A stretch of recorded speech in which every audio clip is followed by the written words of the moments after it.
All right, I'm reading Miss Murphy's Pumpkin. It is written by Rick Walton and illustrated by Delana Bertoli.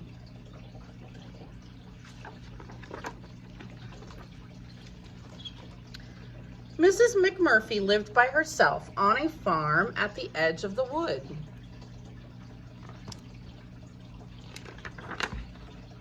Every morning she hushed her chickens, then sang to them as she fed them and gathered their eggs.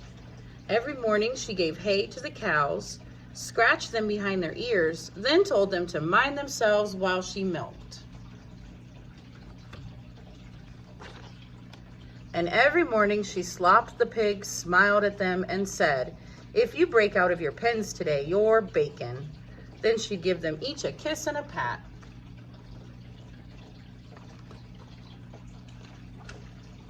One morning, 4 days before Halloween, Mrs. McMurphy got up to gather eggs and found a large pumpkin with a wicked, wicked grin sitting in the hallway by her front door.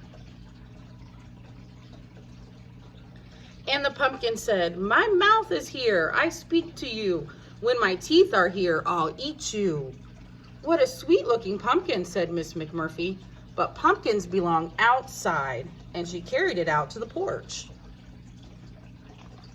This pumpkin seems evil. 3 days before Halloween, October 28th, Mrs. McMurphy got up to milk her cows and found a large pumpkin with a wicked, wicked grin and a crooked nose sitting on her sofa. Look at the kitty cat. And the pumpkin said, "My nose is here, I smell you. When my teeth are here, I'll eat you."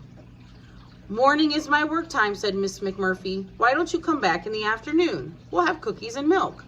And she carried the pumpkin out and put it in the shed. 2 days before Halloween, Mrs. McMurphy got up to feed her pigs and found a large pumpkin with a wicked, wicked grin and a crooked nose and 2 pointy ears in her kitchen doorway. See the ears?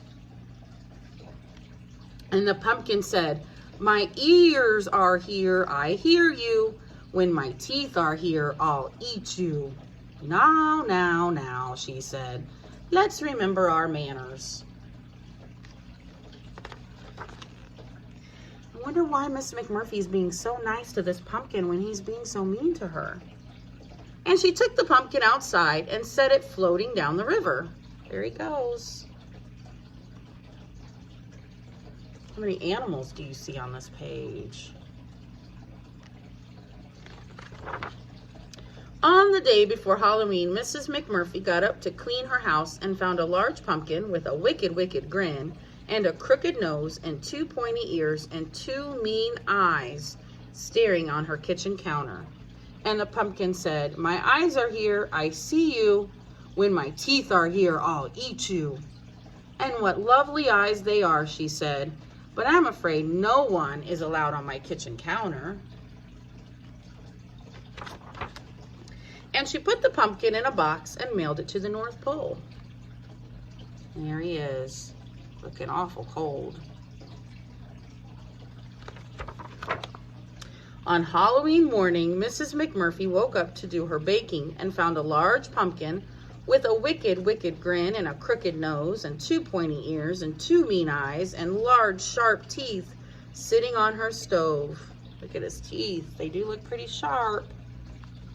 And the pumpkin said, "My teeth are here. I can bite you. It's time for me to eat you." "Oh," said Mrs. McMurphy, "we'll have to see about that." And that night, when ghosts and monsters and little princesses stopped at her door, Mrs. McMurphy fed each of them a thick slice of warm, sweet, what do you think? Pumpkin pie. She turned that evil pumpkin into pie. Hope you enjoyed this story, and the AR quiz number is 81645.